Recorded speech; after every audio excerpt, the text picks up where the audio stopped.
your body gets to a point where your adrenal glands are so tired, flogging it at the gym and too much exercise and running and all those kind of things ends up being counterproductive to replenishing your adrenal glands. And what I know as a naturopath is that mindful movement can replenish chi that has been depleted. And I am excited to be here with Dr. Alice McKinnon, my loving wife. She's the little stillness ninja. And we're going to talk today about replenishing chi with exercise. So welcome. Thank you, Mrs. Jen, for having me on your wonderful podcast. Yeah. So before we get into it, I want to give a bit of background how naturopaths, we think of it with Chinese medicine kind of thinking about qi. So we say that you're born with a certain amount of qi, and that qi lives inside of your adrenal glands. Now, we spend a bit of adrenal energy every day, and then we put it back in, then we spend it and put it back in. The problem is it's like so many people's bank accounts, they spend more than they put back in. And when we run out of qi, you die. Just like that. So right through our life, we're meant to be replenishing qi all the time. And we say that your qi is replenished when your adrenal glands do their recharging, which is kind of between 2 and 4 a.m. And so many people do broken sleep, which we see as the first sign of adrenal tiredness. So if someone is getting to that stage and they're starting to see things like crappy sleep and crappy energy and crappy moods and crappy weight, all that crap, which is the adrenal tired kind of signs, and I've been there, and their mind might naturally think, oh, I'm gaining weight and I'm tired, I should just exercise more, but they go and flog themselves at the gym and go running and stuff, but their body is too tired to do that. And you, Mrs. Alice, are a mindfulness, and stillness ninja.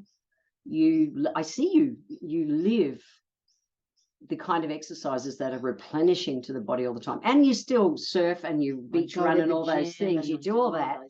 Yeah. But you really balance it out with those kind of styles of exercise, to put it that way. So first off, welcome to the podcast. Thank you very much, Mrs. Jen. Lovely to be here. So for the people who haven't heard from you before, tell us a bit about your background and coming from that, because you've always done the exercisey kind of thing, but coming across to that stillness, replenishing kind of side. Tell us that story. Yeah. Thank you, Jen. Yes, I have a lifetime of physical exercise. And in fact, I think it got me through, childhood trauma. Actually, I was always a runner, sprinter, high jumper, ball games, netball, hockey, did it all for a long, long time. And in fact, right up until I turned 50, I was still running the stairs at Currumbin, at the alley, 100 stairs there, up and down, thrashing yourself. I really was. And up until then, I had a body that enjoyed that. It felt good doing that. But then I listened to my body around about that time, and it could happen at any time. But it's really common that women's bodies get tired around 50 because our body's trying to do the whole menopausey changes anyway. Right. And so the reason that we experience a shitty menopause or a crappy menopause is we arrive there tired, core tired. Yeah. So it could have been just a combo of that kind of stuff. Sorry to interject. But that's all right. That's all right. And I just heard my body saying that it didn't want to do those sweaty stair runs and the sweaty soft sand beach runs anymore. It didn't want to flog itself anymore. And I listened, which is kind of weird.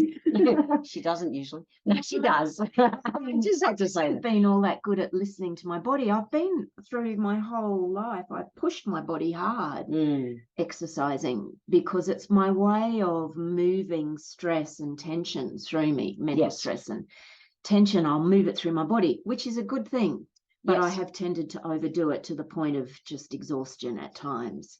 So that's a little bit about my background. And I was originally an aerobics instructor in the 80s because She wore the lycra and did the whole I did because I was such a terrible waitress that it was the only way I could get myself through uni was teaching aerobics rather than waitressing. That's a crack up. And so I've loved physical movement all my life. I did listen to my body around about 50, and I pulled back quite significantly for a while. And then when my body was ready again, it said, we're happy to go for a bit of a run on the beach now and then on the hard sand. And no, we don't want to do those stairs anymore. But so I introduced into my life, I've been doing yoga for a really long time, well over 30 years. I came to it in my mid-20s and I loved it. Of course, I gravitated towards Ashtanga and the more physical kind of yoga forms of yoga. But really, since about my 50s, I've met Qigong. I've met gentle yoga. I continue to do some Ashtanga yoga, but I also listen much more carefully to my body and what it wants to do. And I do love, it's a dynamic balance. It's not a strict, regimented, must do this day, must do this the other day.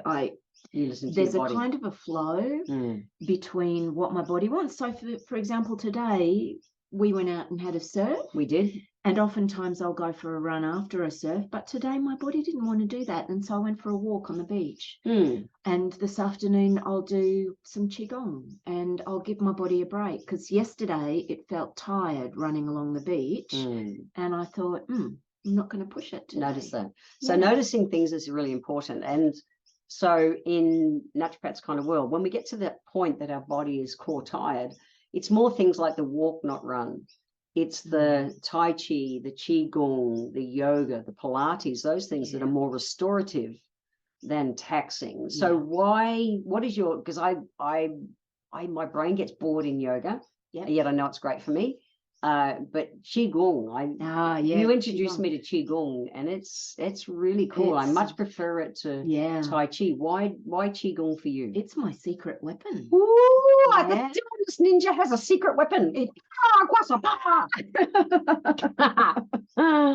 really is. I came to it by accident, really, when some of the people at the community centre where I teach my classes, they asked for Tai Chi quite a few years ago now.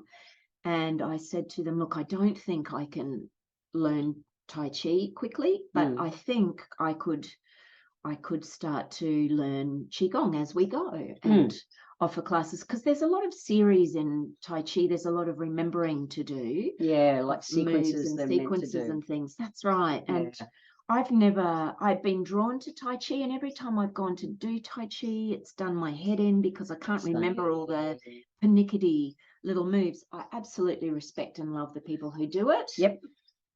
Love it. Qigong It is more the most beautiful thing. But Qigong is like a moving meditation. So you repeat movements over and over again. And so it has a mixture of, it calls up energy.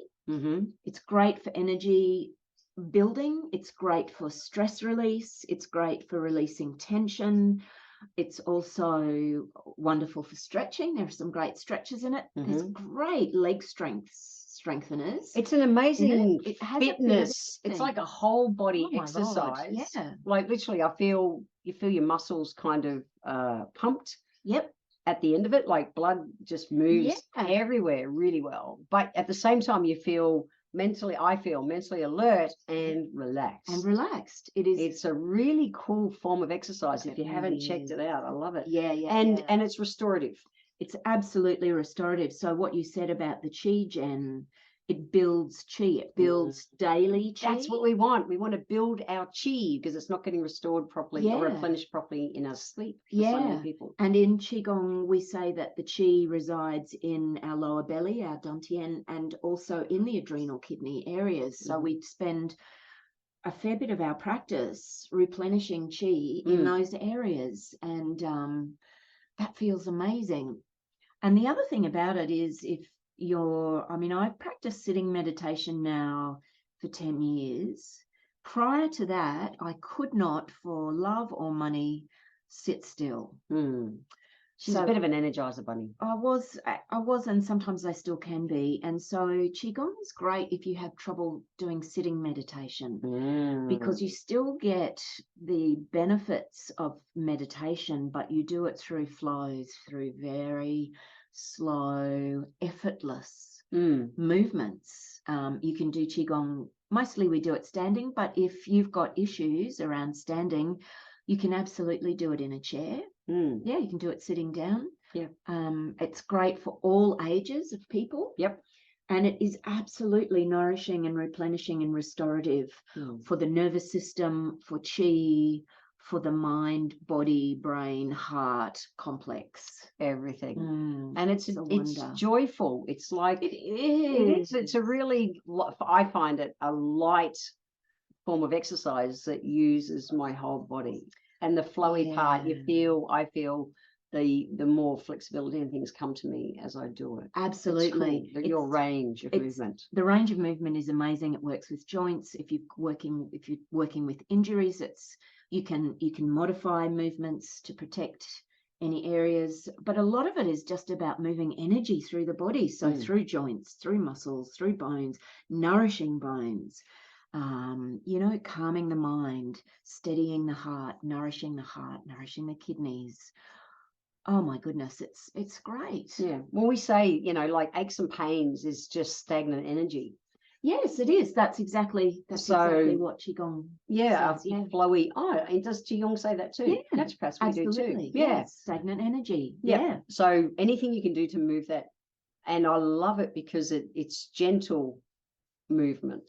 It is. And it's not hard energy. It's gentle movement. It works very closely in alignment with the breath.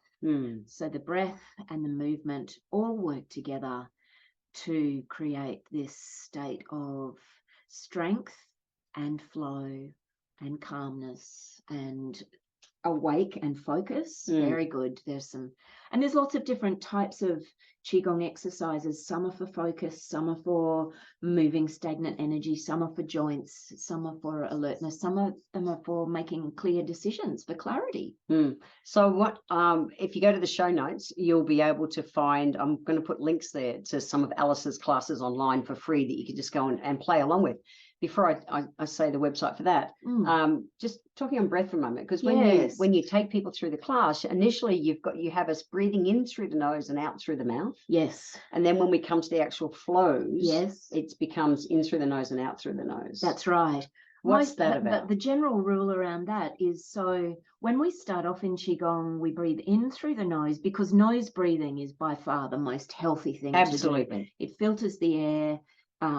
It does a myriad of good things for us. We breathe out through the mouth in that early part of the practice because we're purging or letting go of stale energy. Right. And we do that through the mouth. Yep. Then when we get to the flows and we're breathing in and out through the nose, then we're building chi. We're nourishing our bodies and nourishing our chi and building that up. So in and out through our nose builds chi. That's right. Love it. Yeah, it's great. I love it. Before we kind of go to the website and things, Jen, I did also want to say a word about gentle yoga. Please as well. Because we all know, we've all seen, pretzel poses and stuff I don't want to do in yoga. And very lean people doing amazing headstands and all sorts of wondrous things. And that's all great. Yoga has mainstreamed. I mean, what an incredible gift to give the world. Thank you, India. Yeah, totally. And the ancient sages, and that's very breath-based as well. Absolutely. And it's about flow, moving energy and flow through the body. It's also generally about it's got those awkward poses where we are resting in our breath, and it's teaching us that even when we're out in the world and difficult, awkward, hard things occur, the breath will take us through if we can remain focused on the breath. Right. So that's all great. A few years ago, I started to teach gentle yoga. And that is all floor-based. Yeah. And my focus on gentle yoga is very much about nourishing the nervous system. We move very slowly. We take our time through postures and in between postures. We're breathing deeply the whole way through. And I have to say, for someone who has a busy body, she has a busy body. I'll say it too. Gentle yoga has been a revelation to me about its capacity to nourish the nervous system and restore. I just love. I teach one class a week of it, and I just love teaching it because I do You it get the as benefit well. as I get well. the benefit as well. And Yeah. the people who come are different to the usual yoga type people. Yeah. People who are experiencing anxiety, burnout, depression, too busy a mind, all of those sorts of things. And we all finish the class, it's an hour-long class, and we're all in a state of bliss, calmness, open-heartedness. But still with a mental awakeness. With very much a clarity. Yeah. And awakeness, absolutely. So relaxing, just wanted to put in a word enlightening. about that. And certainly Tai Chi, Pilates, these are all things that we can go to, whatever suits your temperament. Yeah, absolutely. And whatever your body enjoys. Yeah. That it's a chance, each of these practices is a chance to really listen to our body. I just want to say this, Jen, you asked about the breath. So in my yoga classes and in my Qigong classes, I say to people, give your mind, the mind is ambitious. It wants an important job to do. Right. It just wants a really important job to do. So I suggest to people that they ask their ambitious mind to focus on their breath so that their mind can, and that's a very important job. It's possibly the most important job in those practices. And the mind loves that.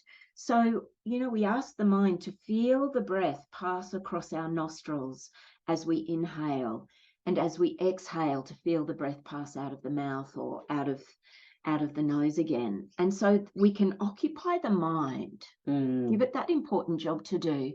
And then through the physical practice, we can then, the inner observer, who is not the mind, but is something far bigger and deeper and more wondrous and eternal, that observer can then work with the body without the mind getting in the way and saying, come on, you stretched further than that last week. Come on, you can do better. Yeah. The mind is busy focusing on the breath, and then that inner observer can work directly with the body and be kind and say to the body, here we are. Would you like to go a little bit further, body? Oh, no, okay, you don't. All right, would you like to pull back a bit? Would you like to do this at half pace? Would you like to do this? And so you can feel your body better because you're so present in it. Absolutely. And you can have this incredibly intimate conversation with the body where it is focused on kindness to the body. And as we focus on kindness to ourselves, we grow our capacity then to be kind to others, because we know what that feels like. Yes. Cool. So, Dr. Alice, you have got a website full of really cool free online classes you can go to. I do. I'm going to put some links directly in the show notes, which is healthylifehacks.com.au. You can go there to find them. But what's the best way for people to find you and follow your work? Because you do amazing one-on-one coaching with people. You do corporate speaking, you run workshops, retreats and things. You do so much cool work out there in the world. What's the easiest way for people? And her reels, guys, check out her reels. Follow her on social media. What's the best way for people to find and follow you? They can find me on social media. They can find as Alice Iona McKinnon or Alice McKinnon, MAC. Yep, KINNON. Yep. On Instagram, LinkedIn, and Facebook. Can go to my website, which is aliceionamckinnon.com. And if they go to work with me and classes, all my online classes are in that section. They can always email or message me via those places. And I do one-on-one coaching. I run public retreats. I do corporate speaking and workshops and training and all sorts of things. I love working with people and organizations. So if you need a little stillness ninja in your life, check her out, but definitely start following Alice and all of her reels and things. She gives so much value. There's so much information you've put out to the world. It's awesome. Thank you. So your healthy life hack is stop flogging yourself if it's tired. Think about being gentle with yourself, still moving your body, but doing it mindfully with things like Qigong and yoga. That's it. You're out of here. Thank See you, Mrs. Jen. Alice. Thank you, Mrs. Jen. It's been a pleasure. Awesome, guys. Catch you on the next episode.